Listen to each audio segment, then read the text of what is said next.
Thank you very much, Mr. Speaker. Economic diversification has long been the dream of governments in this province for as long as most of us can remember. But the question remains, what is the role of government in encouraging that diversification? This government has not surprisingly taken a hands-on approach, which it could mean that it is government, not the free market, that chooses winners and losers.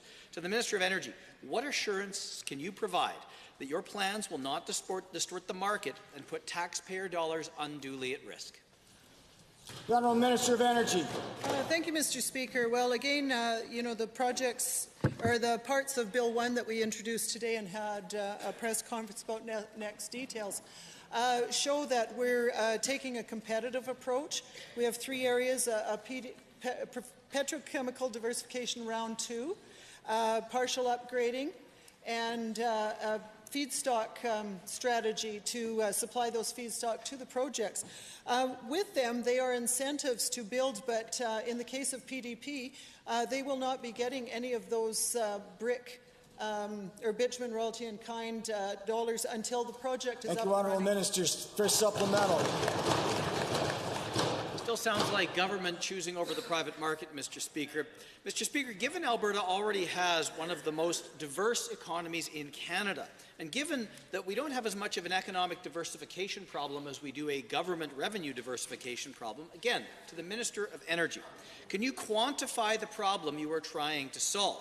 Can you provide data that shows specifically that any investments of taxpayer dollars will be better used to subsidize private investment than they would be funding core services or reducing Alberta's substantial deficit? Honourable Minister. Well, thank you, Mr. Speaker.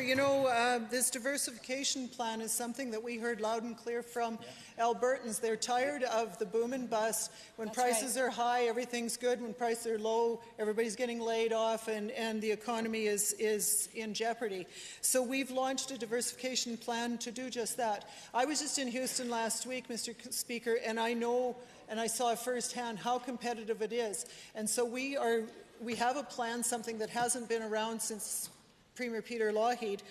This is a government that's going to lead, Mr. Speaker. We have a plan, and we've put the stake in the ground that Alberta is open for business. Honourable Minister, second supplemental. Mr. Speaker, given that the Auditor General has recently reported that the APMC, which is the agency which will be responsible for this program, isn't able to prove it is managing the risks associated with Alberta's substantial investment in the Sturgeon refinery, and given this is far from the only area where this government or its agencies have failed to define objectives, track risks, or report either of those to Albertans, again, to the Minister of Energy, what specific, measurable objectives will you create for your diversification programs? How will those be reported to Albertans, and when? The Honourable Minister. Well, thank you, Mr. Speaker. As we did with PDP 1, it was an open and transparent process. It was a competitive process, and it was reported publicly, and we will do the same. We welcome the Auditor General's comments on how we can do better. We're absolutely following up on that.